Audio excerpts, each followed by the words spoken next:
ആശാമാരെ അടച്ചു വയ്ക്കാതെ മറിച്ച് വയ്ക്കാതെ നമുക്ക് ഗ്ലാസ് നിറങ്ങുന്നതിൽ വെച്ച് നമുക്ക് പൊക്കി മുകളിൽ കയറ്റാം. അപ്പോൾ നേരെ പൊങ്ങി വരുമ്പോൾ നമ്മൾ തൈസിൽ വെക്കുക. എന്നിട്ട് നേരെ അതേപോലെ തന്നെ പൊക്കിയാണ് മറിച്ചടിക്കുക. അപ്പോൾ നമ്മൾ ഗ്ലാസ് കയറ്റാൻ വന്നപ്പോൾ വഴിയിൽ നിന്ന് ഒരു കുഞ്ഞുവാനെ കിട്ടിയിട്ട് തൊപ്പി വെച്ചൊരു കുഞ്ഞുവാ. അപ്പോൾ ആ കുഞ്ഞുവായ പോകണ്ട നമ്മൾ ഗ്ലാസ് കയറ്റിക്കൊണ്ടിരിക്കണം. അപ്പോൾ ഇതേപോലെ തന്നെയാണ്, നേരെയാണ് പൊങ്ങി വരുന്നു, നേരെ ഒറ്റ കുത്തി മറിക്കണം. അതായത് ശിഷ്യന്റെ നെഞ്ചത്തായിരിക്കും താഴത്തെ വശം.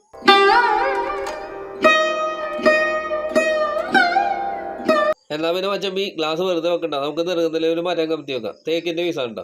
അപ്പോൾ ബീഫിലിടാൻ പച്ചക്കായ അരിഞ്ഞ പോലത്തെ ഒരു പീസ്. അപ്പോൾ നമുക്ക് അതിൻ്റെ നിറങ്ങുന്നതിലൊക്കെ നമുക്ക് നമ്മുടെ 2 ഇഞ്ച് നീളത്തിലുള്ള സ്ക്രൂ തിരികെ കയറ്റാം.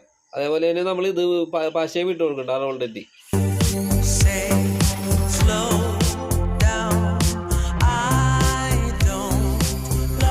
അപ്പോൾ ആശാമാരെ നമ്മൾ സ്ക്രൂ ഒക്കെ തിരികെ കഴിഞ്ഞ് നമ്മൾ അതിൻ്റെ ജോയിൻ്റൊക്കെ നമ്മൾ ഒന്ന് പേപ്പറൊക്കെ അടിച്ച് കഴിഞ്ഞപ്പോൾ തന്നെ മുതലാളി നല്ല അഭിപ്രായം പറഞ്ഞിട്ടുണ്ട്. അപ്പോൾ നല്ല അടിപൊളി വർക്കായിരുന്നു. അപ്പോൾ ആശാമാരെ ആരെങ്കിലും എന്തെങ്കിലും വർക്കൊക്കെ ഉണ്ടെങ്കിൽ പറഞ്ഞോട്ടോ, ഇല്ലത്തെ മുഴുവൻ പട്ടിണിയാണ്. അപ്പോൾ നമ്മൾ 2 ദിവസം മുമ്പേ ഒന്ന് വർക്ക് ചെയ്ത് തരും കേട്ടോ.